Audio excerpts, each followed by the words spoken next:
கல்வி நிலையங்களிலும் ஒரு அடையாள அட்டை வழங்கப்படும். அதில் அந்த மாணவ மாணவியை குறித்த ஜாதி, ஆதார் எண், பிளட் குரூப்பு எல்லாம் இருக்குன்றாரு. இது வன்மையாக கண்டிக்கத்தக்கது. ஒரு பள்ளிக்கூடம் அப்படின்றது அதில் ஜாதி, மத, இன, மொழி, ஏழை பணக்காரன் எந்த ஒரு வேறுபாடும் இருக்கக்கூடாது. அதனால தான் நம்ம யூனிஃபார்மே போட்டிருக்கோம். பெருந்தலைவர் காமராஜர் யூனிஃபார்ம் அறிமுகப்படுத்தும் போதே ஏற்றத்தாழ்வுகள் இல்லாத ஒரு இடமா இருக்கணும். அதில் எந்த வெறுப்பும் இல்லாத எல்லா பிள்ளைகளும் உன்போல பழகணும், உன்போல ஒரே சமுதாயம், தமிழ் சமுதாயம் இருக்கணுன்றதுக்காக தான் அந்த பள்ளிக்கூடங்கள். அதில் இவர் எதுக்கு ஜாதி அடையாள அட்டை வைக்கிறேன்னு சொல்கிறாருன்றது தெரியல. கொஞ்சம் இன்னும் மீண்டும் அமைச்சர் அவர்கள் அதை தெளிவுபடுத்த வேண்டும். இல்லை ஜாதியை பற்றிய குறிப்பு அவருடைய அடையாள அட்டையில் இடம்பெறுமானா நிச்சயமாக அது தவிர்க்கப்பட வேண்டும். ஆக இதை மாதிரி எடுத்தேன் கவிழ்த்தேன் என்ற முடிவை இந்த அரசு எடுக்கக்கூடாது. சரியான முறையில் நம்முடைய மாணவர்களாக இளைஞருக்கு ஏற்ற மாதிரி அதை திட்டமிட வேண்டும். அமைச்சர் மீண்டும் அதை விளக்கிட வேண்டும்.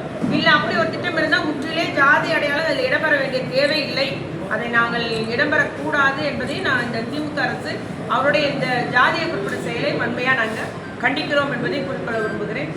அதே போல் பார்த்தீங்கன்னா இந்த 40 நாளில் 200 பாலியல் குற்றங்கள் நடைபெறுகிறது. நம்முடைய ஆட்சி தளபதியார் முதலமைச்சராக இருக்கும்போது ரிப்போர்ட்டிங், அதாவது தைரியமாக புகார் கொடுக்குது. எனக்கு நடந்தது வேற எந்த பெண்ணுக்கும் எந்த பெண் பிள்ளைக்கு நடக்கக்கூடாது அப்படின்ற தைரியமாக புகார் கொடுக்கும் நிலையை நம்ம உருவாக்கணும். யார் புகார் கொடுத்தாலும் நம்ம உடனடியாக நடவடிக்கை எடுத்து வந்தோம். ஆனால் இப்பொழுது ஒரு கல்வித்துறைக்கு இருக்கிற ஒரு அமைச்சராக இருக்கும் பொழுதே உயர்கல்வி அமைச்சரே அதில் முன்னுதாரணமாக இருக்கக்கூடாது. முற்றிலுமே இந்த ஒரு நிலையை முற்றிலும் நிறுத்தப்பட வேண்டும். இந்த பள்ளி பிள்ளைகளிடையே இந்த மாதிரி ஒரு எல்லா நிகழ்வுகளையும் அவர்களை பங்கெடுக்க வைப்பது, அவர்கள் முன்னால் ஆபாச பாடல் ஆடுவது எல்லாமே நிறுத்தப்பட வேண்டும். குறிப்பாக பார்த்தீங்கன்னா எல்லாரும் bad touch, good touch, bad touch சொல்லுவாங்க.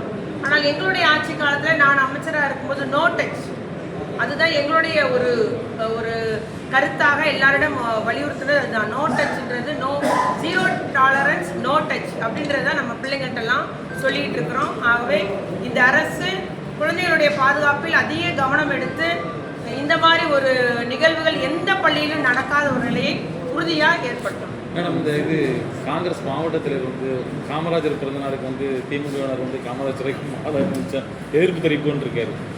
எதிர்ப்பு தெரிவிப்பாரு. நாங்கள் ஜெயன்னு கொண்டாடுவோம். காமராஜர் பிறந்தநாள் தூத்துக்குடி வடக்கு மாவட்டம் ஜெயன்னு கொண்டாடும், எல்லா இடமும் கொண்டாடும். காங்கிரஸ் இங்கே உள்ள தூத்துக்குடி மாவட்ட அந்த தலைவர் என்ன செஞ்சார்? காமராஜர் என்ன செஞ்சிருக்காரு? எங்கேயா சிலை வச்சிருக்காரா? என்ன பண்ணியிருக்காரு? நாங்கள் தான் பத்ராலயம்மன் கோயிலில் ஒரு சிலை வச்சுருக்கோம், முத்தையாபுரத்தில் ஒரு சிலை வைக்கிற ஏற்பாடு பண்ணியிருக்கோம். எல்லாமே நம்ம அந்த காலத்தை நாங்கள் வச்சிருந்த ஏற்பாடோட. இவங்க என்ன பண்ணாங்க? காமராஜர் எதையாவது பேசிட்டு இருப்பாங்க.